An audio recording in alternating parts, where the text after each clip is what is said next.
Hello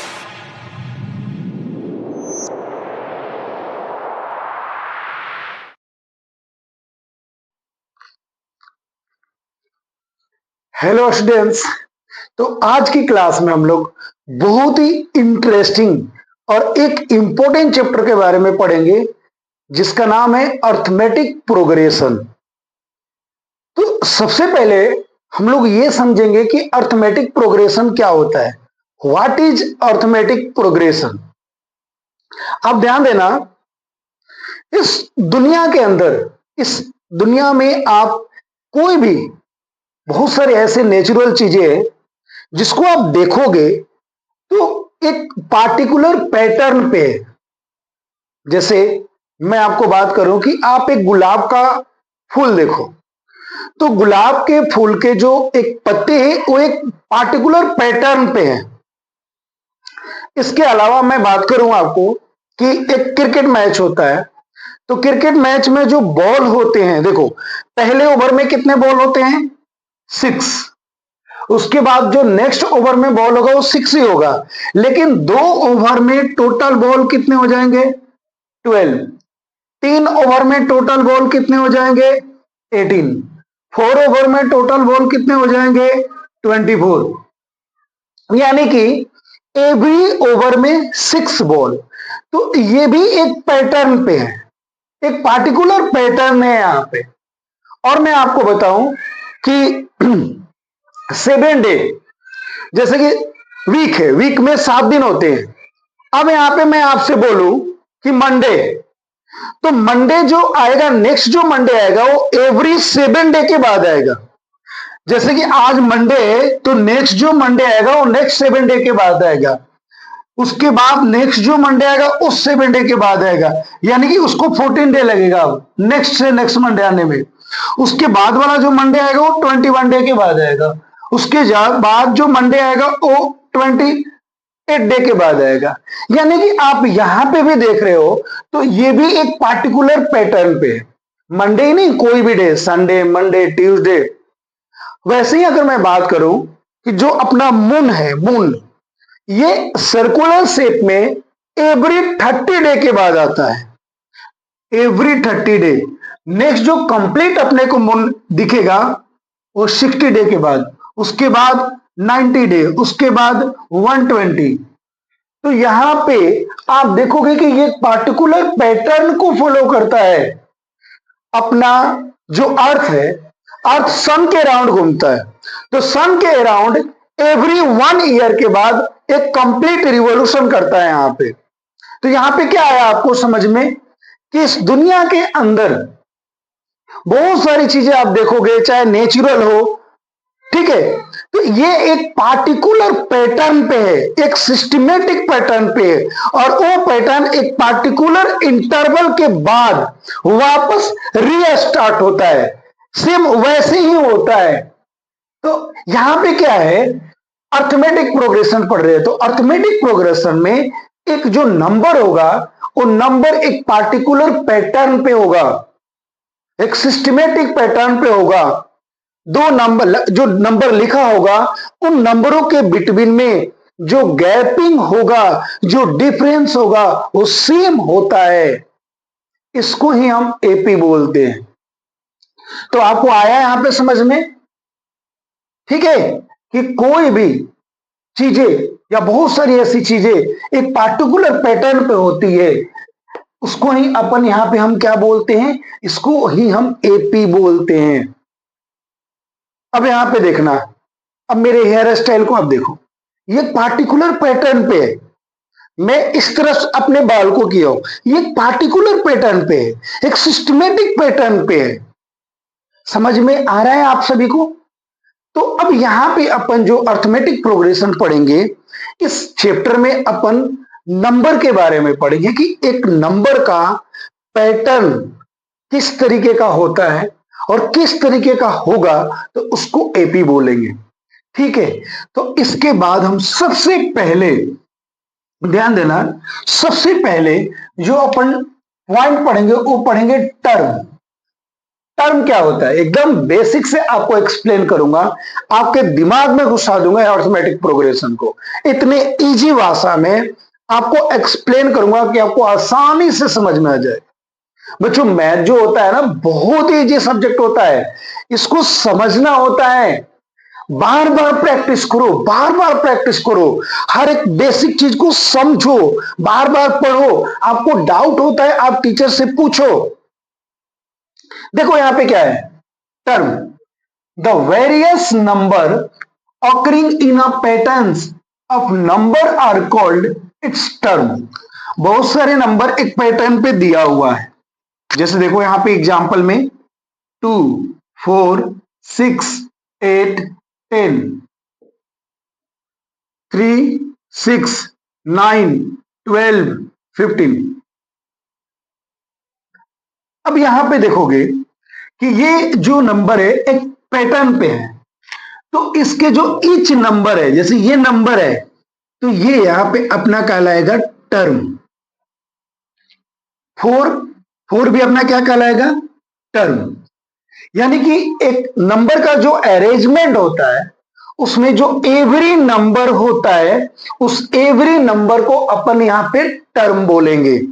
ये एक term है, ये एक टर्म है, ये एक टर्म है, ये एक टर्म है, ये एक टर्म है। तो यहां पे मैं आपको क्या एक्सप्लेन कर रहा हूं कि टर्म क्या होता है। यानी कि कोई भी अरिथमेटिक प्रोग्रेशन में जो नंबर यूज होगा, उस एवरी नंबर को क्या बोला जाता है, टर्म बोला जाता है। तो आप सभी को टर्म आ गया होगा समझ में। अब देखो उसके बाद अपना नेक्स्ट पॉइंट आता है अरिथमेटिक प्रोग्रेशन। अब यहां पे समझेंगे कि अरिथमेटिक प्रोग्रेशन क्या होता है। It is a pattern of number. क्या बोला जा रहा है कि अरिथमेटिक प्रोग्रेशन एक नंबर का पैटर्न है। वापस समझना, अरिथमेटिक प्रोग्रेशन एक नंबर का पैटर्न है, in which the first term is given and succeeding term differ from its preceding term by a fix number. Arithmetic progression एक नंबर का पैटर्न है जिसमें फर्स्ट नंबर फिक्स होता है और उसके बाद कंटिन्यूअसली प्रीसीडिंग नंबर और सक्सेसिंग नंबर के बिटवीन का जो डिफरेंस होता है वो हमेशा सेम होता है। चलते हैं, जैसे ये एग्जांपल यहां पे लिखा गया है आपको, आप यहां पे ध्यान से समझना। देखो आप 4 में से 2 को माइनस करो, तो 4 माइनस 2 क्या आएगा, 2 आएगा। 6 माइनस 4 क्या आएगा, 2। 8 माइनस 6 2 होगा। 10 माइनस 8 2 होगा। तो यहां पे आपको एक चीज दिखाई दे रहा होगा कि कंजुगेटिव टू टर्म के बिटवीन जो डिफरेंस आ रहा है वो सेम आ रहा है। 4 माइनस 2 2, 6 माइनस 4 2, 8 माइनस 6 2। तो ये जो पैटर्न नंबर का लिखा गया है ये एपी में है। आप यहां पे देखना, 6 माइनस 3 3, 9 माइनस 6 3, 12 माइनस 9 3, 15 माइनस 12 3। तो ये भी, इसका भी जो डिफरेंस आ रहा है दो कंजुगेटिव नंबर का वो सेम आ रहा है। तो ये जो पैटर्न है ये एपी में है। एपी की क्या पहचान है कि दो कंजुगेटिव टर्म का जो डिफरेंस आना चाहिए वो हमेशा सेम आना चाहिए। जैसे मैं एक और एग्जांपल लिख रहा हूं, 1 2 4 8 16। अब आप देखना यहां पे 2 माइनस 1 1, 4 माइनस 2 2, 8 माइनस 4 4, 16 माइनस 8 8। तो यहां पे आप देखो इन दो नंबर के बिटवीन जो डिफरेंस है वो सेम है क्या, नहीं, ये सेम नहीं है, क्योंकि यहां पे डिफरेंस है 1 का, यहां पे डिफरेंस है 2 का, यहां पे डिफरेंस है 4 का। तो ये जो पैटर्न है ये एपी में नहीं है। समझ में आया। एपी में कौन सा पैटर्न होगा, जब उसके दो कंजुगेटिव टर्म के बिटवीन जो डिफरेंस होगा वो हमेशा सेम होना चाहिए। अब इसी चीज को मैं आपको दूसरे तरीके से एक्सप्लेन कर रहा हूं, ध्यान देना। जैसे मान लो एक नंबर मैंने ले लिया, एक नंबर ले लिया 8, ठीक है, और इसमें कंटिन्यूअसली मैं नंबर प्लस करता हूं। जैसे 8 में मैं 8 प्लस किया तो क्या आ गया 16। इस 16 में मैंने 8 प्लस किया तो आपका क्या आ गया 24। इस 24 में मैं 8 प्लस किया तो क्या आ गया 32। तो एक नंबर में फिक्स कंजुगेटिव नंबर पुट करते जाएंगे तो जो भी पैटर्न बनेगा नंबर का वो एपी होगा। अगर आप 82 लेते हो, 82 लेते हैं और इसमें 2 प्लस करो 4, 4 में आप 2 प्लस करो 6, 6 में 2 प्लस करो 8, 8 में 2 प्लस करो 10। ऐसे एक और एग्जांपल लेते हैं, -8, -8 में आप 3 प्लस करो -5, -5 में आप 3 प्लस करो -2, -2 में आप 3 प्लस करो 1, 1 में आप 3 प्लस करो 4। तो ये क्या है, ये एपी है।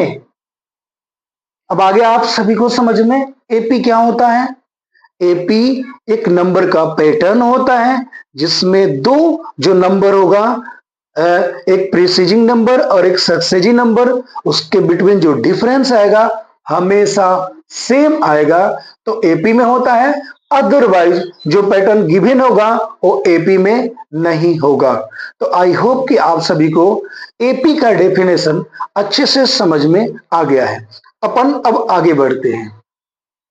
देखो नेक्स्ट क्या है कि इसमें बहुत सारे सिंबल इस्तेमाल होगा एपी के अंदर। तो सबसे पहले मैं आपको एक्सप्लेन कर देता हूं कि किस टर्म को किस टर्म को किस सिंबल से अपन डिनोट करेंगे।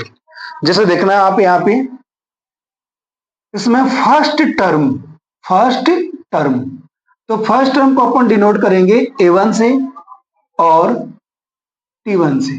देखो कोई A1 से भी डिनोट करता है, कोई T1 से भी डिनोट करता है।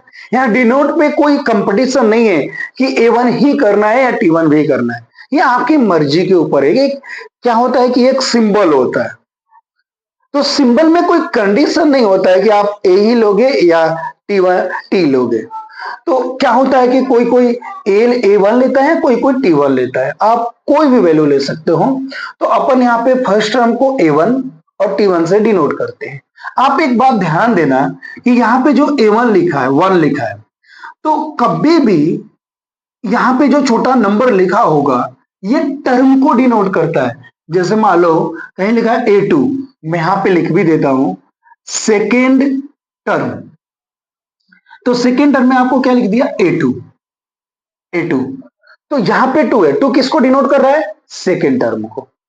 ऐसे ही अगर मैं बात करूं थर्ड टर्म, तो यहां पे लिखोगे A3। तो अगर आपको किसी क्वेश्चन में ए लिखा हो और उसके साइड में एक नंबर लिखा हो तो समझ जाना कि वो नंबर उस टर्म को रिप्रेजेंट करता है। तो आगे आप सबको कि फर्स्ट टर्म, सेकेंड टर्म और थर्ड टर्म को किस सिंबल से डिनोट किया जाता है, ठीक है। नेक्स्ट पॉइंट अपना आता है कॉमन डिफरेंस। कॉमन डिफरेंस को डिनोट करते हैं स्मॉल डी से। नेक्स्ट अपना आता है number of term. Number of term को डिनोट करते हैं एन से। एक नेक्स्ट होता है लास्ट टर्म, तो लास्ट टर्म को अपन डिनोट करते हैं ए एन से। और नेक्स्ट होता है सम ऑफ फर्स्ट एन टर्म, इसको अपन डिनोट करते हैं एस एन से। और जो अपन चैप्टर पढ़ रहे हैं अर्थमेटिक प्रोग्रेशंस, इसको डिनोट करते हैं एपी से। देख रहे हो आप यहां पे फर्स्ट टर्म को A1, second term A2, third term A3, ऐसे ही अगर फोर्थ टर्म होगा तो A4। कॉमन डिफरेंस को D से, नंबर ऑफ टर्म को N से, लास्ट टर्म को एन से, सम ऑफ फर्स्ट एन टर्म को एस एन से डिनोट किया जाता है। तो यहां पे इस चैप्टर में अप्लाई होने वाले हर एक सिंबल के बारे में आपको मैंने अभी एक्सप्लेन किया। आप देखो, एक मैं ऐसा एग्जाम्पल लूंगा, एक ऐसा एग्जाम्पल आपको एक्सप्लेन करूंगा जहां पे मैं आपको हर एक टॉपिक जो यहां पे इस्तेमाल हुआ है, हर एक टॉपिक को आपको बहुत ही अच्छे से समझा दूंगा कि फर्स्ट टर्म क्या होता है, सेकेंड टर्म क्या होता है, कॉमन डिफरेंस क्या होता है, नंबर ऑफ टर्म क्या होता है। ठीक है, लेकिन उससे पहले मैं कॉमन डिफरेंस आपको एक्सप्लेन कर देता हूं कि कॉमन डिफरेंस क्या होता है। ध्यान देना आप। तो इसके बाद अपन समझेंगे कॉमन डिफरेंस। कॉमन डिफरेंस,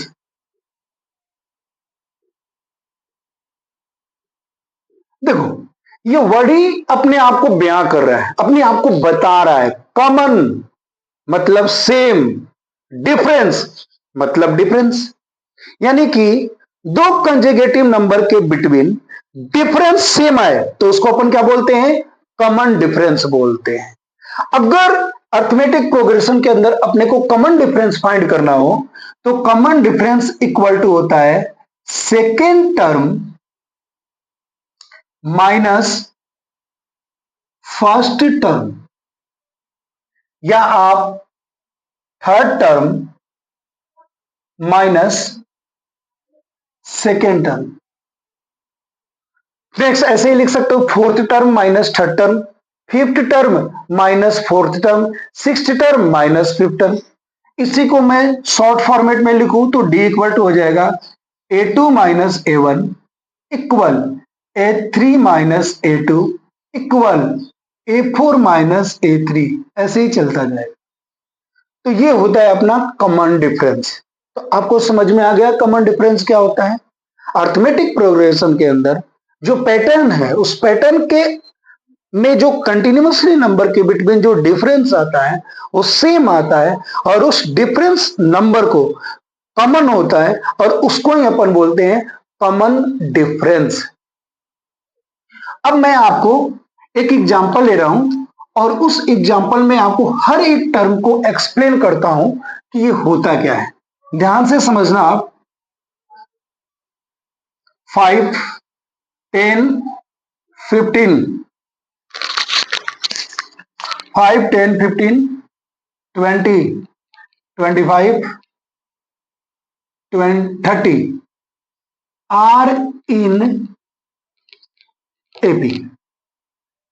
मैं अपनी मर्जी से एक एग्जांपल लिखा हूं और मैं ये बता रखा हूं कि ये एपी में है।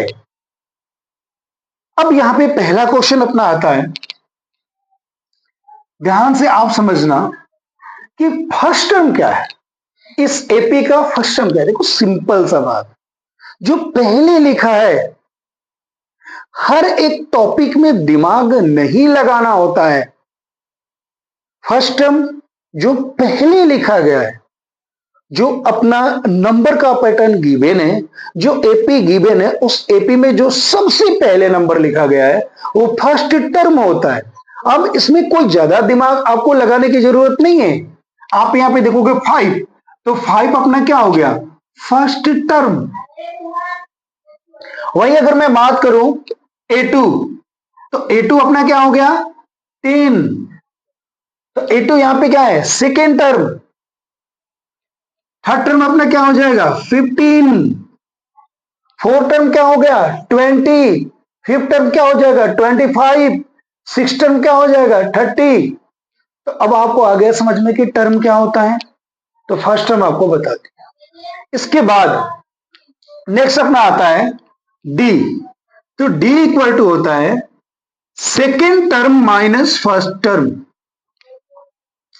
D second term minus first term. Second term क्या है 10, फर्स्ट टर्म क्या है 5, 10 माइनस 5, 5। डी के लिए मैं ये भी बताया हूं कि आप चाहो तो ऐसे निकाल लो, third term minus second term. Third term क्या है 15, सेकेंड टर्म क्या है 10, क्या आ गया डी 5, 5 सेम आ रहा है। यानी कि जब भी आपको कॉमन डिफरेंस निकालना हो तो कैसे फाइंड करेंगे? Second term minus first term, third term minus second term, और कॉमन डिफरेंस सेम आएगा, कभी भी ये अलग अलग नहीं आ सकता है। तो मैं फर्स्ट टर्म बता दिया क्या होता है, कॉमन डिफरेंस क्या होता है। उसके बाद नेक्स्ट जो अपना सिंबल आता है वो एन होता है। एन क्या होता है? Number of term. जो अर्थमेटिक प्रोग्रेशन में टर्म गिवन है अपने को, उसके नंबर कितने हो, टर्म है कितने। आप देखो 1 2 3 4 5 6, तो इसमें एन क्या हो जाएगा? 6। आ गया समझ में आप सभी को? इसके बाद लास्ट टर्म, अगर इस एपी के अकॉर्डिंग में बात करूं तो ये 6 टर्म भी है, और आप लास्ट टर्म भी बोल सकते हो। तो इसका लास्ट टर्म क्या है? 30। यानी कि कोई भी अर्थमेटिक प्रोग्रेशन के लास्ट में जो टर्म गिवन होता है उसको ही अपन क्या बोलते हैं? लास्ट टर्म बोलते हैं। और इसमें तो देखो सिंपल सा क्लियर है कि इसमें 6 टर्म है, तो ये 6 टर्म भी होगा, और 6 टर्म ही इस एपी का लास्ट टर्म है। उसके बाद आता है नेक्स्ट अपना symbol S N. S N का मतलब क्या होता है कि जो भी इस एपी में टर्म गिवन है सबको आप प्लस कर दो। 5 plus 10 plus 15 plus 20 plus 25 plus 30, plus कर लेते हैं। देखो 30 प्लस 25 55, 55 प्लस 20 75, 75 प्लस 15 90, 90 प्लस 10 100, अब प्लस 5 105, यानी कि इसका एसएन क्या हो जाएगा? 105 होगा। देखो यहां पे हर एक सिंबल आपको एक्सप्लेन कर दिया मैं कभी कभी कुछ बच्चों के साथ एक प्रॉब्लम देखा हूं कि वो एन एन और एन दोनों को सेम समझते हैं और इसमें कंफ्यूज रहते हैं। देखो आपको कंफ्यूज होना ही नहीं है, दोनों बहुत ही अलग अलग चीजें हैं। एन तो ये होता है कि इस एपी में टोटल टर्म कितने हैं, टोटल टर्म। जैसे कि मान लो आपके आपके स्कूल के अंदर आप जहां भी पढ़ते हो वहां पे प्रेयर हो रहा है, और प्रेयर के असेंबली में मान लो एक लाइन में 100 बच्चे खड़े, तो यहां पे 100 क्या हुआ? 100 क्या हुआ?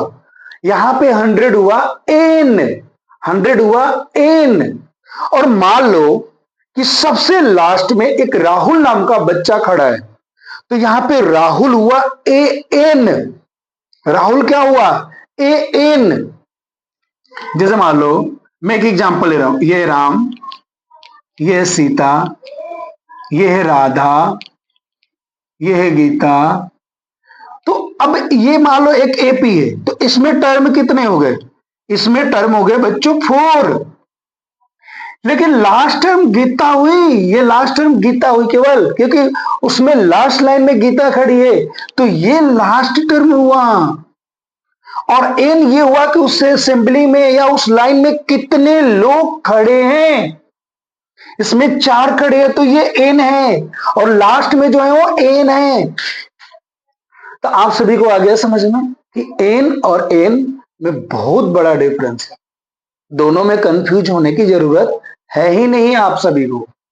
तो यहां पे मैं हर एक सिंबल बता दिया कि क्या होता है। ठीक है, अब नेक्स्ट टॉपिक देखते हैं क्या है। बहुत इजी चैप्टर है। मैथ क्या होता है? मैथ मैथ एक गेम है, जिस तरह से गेम खेलते हो ना उस तरीके का गेम है। ठीक है, एक बात बताऊं आप सभी को, जो चीजें जितनी आसान होती है ना वो इंसान को उतना ही मुश्किल लगता है। उसके कारण ये है कि कोई भी उसके सिस्टम को, उसके पैटर्न को समझने की कोशिश नहीं करता। आप एक बात देखो कि इस दुनिया में हर तरह के लोग हैं, और हर तरह के लोग कोई ना कोई काम करते हैं। तो बहुत सारे ऐसे काम होते हैं जो अपने को मुश्किल लगता है, लेकिन जो व्यक्ति उस काम को करता है वो काम उसको आसान लगता है। क्यों? क्योंकि वो व्यक्ति उस काम को करने का मेथड सीख गया है। वैसे ही हम किसी भी चीज को सीखने की कोशिश करेंगे ना, तो अपने को 100% चीजें आसान लगती है। हाँ, थोड़ा सा आपको एफर्ट लगाना पड़ेगा, हार्डवर्क करनी पड़ेगी, टॉपिक को समझना पड़ेगा, डाउट होगा तो आपको टीचर से पूछना पड़ेगा, ये ध्यान रखना आप। देखो नेक्स्ट टॉपिक है general term of AP. AP का जनरल टर्म क्या होता है? देखो यहां पे ए प्लस डी, ए प्लस 2D, ए प्लस 3D, ए प्लस 4D, सो वन। अब यहां पे देखोगे तो जो ये ए है, ये किसको डिनोट कर रहा है? फर्स्ट टर्म को। जो ए प्लस डी है किसको डिनोट कर रहा है? सेकेंड टर्म को।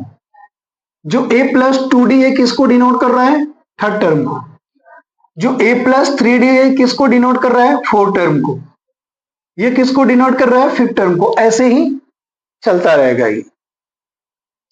तो ये अर्थमेटिक प्रोग्रेशन का स्टैंडर्ड फॉर्म हुआ। यानी कि अगर आपको फर्स्ट टर्म गिवन हो और कॉमन डिफरेंस गिवन हो और आपसे पूछे कि भाई एपी फाइंड करो, तो अपन एपी इजीली फाइंड कर सकते हैं। जैसे यहां पे आप देखना एक question, if a equal to 6 and d equal to 5, find first 4 term of AP। यहां पे क्या बोला गया है कि a 6 है और d 5 है, तो आप AP के फर्स्ट 4 टर्म फाइंड करो। तो देखो क्या होगा, अपना फर्स्ट टर्म क्या होता है? A1 क्या होता है? A होता है। ए अपने को कितना गिवन है? 6। और एक बात ध्यान रखना, A1 लिखो या A लिखो, बात बराबर होता है। यहां पे आपको कंफ्यूज नहीं होना है, क्योंकि 1 आप लिखो या मत लिखो उससे कोई भी फर्क नहीं पड़ता है। तो A1 अपना हो गया 6। A2 की बात करते हैं, तो A2 क्या होता है? A plus D. A plus D second term होता है। ए कितना गिवन है अपने को? 6। डी कितना है? 5। 6 प्लस 5 क्या हो गया अपना? 11। तो इस एपी का जो सेकेंड टर्म होगा वो क्या होगा? 11 होगा। Next third term, third term क्या है? ए प्लस 2D। ए क्या है? 6। 2 इंटू 5, 6 प्लस 10 इक्वल टू क्या हो गया? 16। अब फोर्थ टर्म फाइंड करेंगे। फोर्थ टर्म क्या है? ए प्लस 3D। ए क्या है? 6। अब प्लस 3 इंटू डी। डी कितना है? 5। 15 प्लस 6 21। आप देख सकते हो 6, 11, 16, 21, ये इस एपी के फर्स्ट 4 टर्म। आ गया सभी को समझ में? कितना आसान है। फर्स्ट टर्म गिवन है, कॉमन डिफरेंस गिवन है, और एपी के कितने भी टर्म पूछे, ये तो क्वेश्चन पे डिपेंड करता है कि उसके 3 टर्म पूछ रहा है, 4 टर्म पूछ रहा है या 5 टर्म पूछ रहा है। तो अपन कैसे पता करेंगे? ऐसे, A1 equal to 6, A2 equal to A plus D, A3 equal to A plus 2D, A4 equal to A plus 3D, और ये अपना आंसर हो गया। तो ये इंट्रोडक्शन था अर्थमेटिक प्रोग्रेशन का। एक और क्वेश्चन लेते हैं, ठीक है? उसके बाद अपन एनसीईआरटी बुक और एनसीईआरटी एग्जाम्पलर के क्वेश्चन करेंगे, और बहुत सारे एक्स्ट्रा क्वेश्चन भी अपन डिस्कशन करेंगे, एमसीक्यू क्वेश्चन भी डिस्कशन करेंगे, और प्रीवियस ईयर में जो इंपॉर्टेंट क्वेश्चन है, जो आया है, जो आपके एग्जाम में आ सकता है, उसके बारे में भी एक्सप्लेन करूंगा। और अगर किसी बच्चे को कोई भी टॉपिक में प्रॉब्लम आ रही है तो आप कमेंट करके मेरे से पूछ सकते हैं, और आपके हर एक क्वेश्चन का जवाब दिया जाएगा, ठीक है? और बच्चों एकदम पूरा का पूरा कंटेंट प्रोवाइड करवा रहा हूं मैं, कोई भी यहाँ पे पेड कोर्स नहीं है, एकदम पूरा का पूरा फ्री में है। और हर एक सिलेबस, हर एक टॉपिक एक्सप्लेन कर रहा हूं, मैं कुछ भी नहीं छोड़ रहा हूं। और आपको कोई भी टॉपिक में डाउट है ना, तो आप मेरे से जरूर पूछ सकते हो और आपको जवाब दिया जाएगा। तो जब कोई भी चीज आपको फ्री में मिल रही है, तो आप क्यों नहीं मन लगा के पढ़ रहे हो? मन लगा के पढ़ो, ठीक है। एक लास्ट क्वेश्चन लेते हैं, ध्यान देना। 4, 8, 12, 16, 20 आर इन एपी। ये एपी में है, ऑलरेडी मैं बता चुका हूं, फिर भी मैं एक बार एक्सप्लेन कर देता हूं। तो इसमें आपसे पूछेगा कि find first term, find first term and common difference. अब आपसे फर्स्ट टर्म पूछ रहा है, तो फर्स्ट में क्या लिखा है बताओ? 4। Second term 8। अब अपने से कॉमन डिफरेंस भी पूछा है, तो कॉमन डिफरेंस क्या हो जाएगा? A2 minus A1। 8 minus 4 equal to क्या आ गया? 4 आ गया। समझ में आया आपको? तो आपको कोई भी क्वेश्चन में प्रॉब्लम है तो आप कमेंट करें, आपके हर एक क्वेश्चन का जवाब दिया जाएगा। और नेक्स्ट टॉपिक पे किस चैप्टर पे मैं वीडियो बनाऊं, ये भी आप कमेंट करना, और नेक्स्ट जो वीडियो होगा उसी चैप्टर पे बनाया जाएगा। आई होप कि मेरा पढ़ाया हुआ हर एक टॉपिक आपको बहुत ही अच्छे से समझ में आ रहा होगा। तो आप सभी मन लगा करके पढ़ें, और मेरा पढ़ाया हुआ टॉपिक समझ में आ रहा है तो और भी उन बच्चों को शेयर करें जिनको नीड है और जो पढ़ने वाले हैं, ठीक है। और मेरे चैनल को सब्सक्राइब भी करें, शेयर भी करें और कमेंट भी करें। अगर कोई कमी भी है, अगर मेरे समझाने में कोई कमी भी है, आपको लगता है कि यहां पे मैं गलत हूं, आपको समझा नहीं पा रहा हूं अच्छे से, तो आप उसके लिए भी कमेंट कर सकते हैं और उसमें सुधार किया जाएगा। क्योंकि देखो, कोई भी परफेक्ट नहीं होता है। आज मैं बोलूं कि मैं टीचर हूं, नहीं, टीचर क्या होता है? टीचर भी एक स्टूडेंट ही होता है। टीचर हमेशा सीखता है। एक्चुअल टीचर कौन होता है? जो सीखता है, एवरीडे सीखता है। आप मेरे से सीखते हो, मैं आपसे सीखता हूं, ये लर्निंग स्किल होता है। एजुकेशन जो है ना, वो पूरा का पूरा एक लर्निंग सिस्टम होता है जिसमें सभी लोग सीखते हैं एक दूसरे से। ऐसा नहीं होता है कि मैं ही हमेशा आपको सिखा रहा हूं। ये जिनके मन के अंदर आ गया ना, अब मैं उनका क्या कहना। हर एक व्यक्ति एक दूसरे व्यक्ति से सीख सकता है, उसके अंदर अगर लर्निंग स्किल हो तो। Thank you. मिलेंगे नेक्स्ट वीडियो में एनसीईआरटी बुक एक्सरसाइज 5.1 को लेकर के। तब तक के लिए धन्यवाद।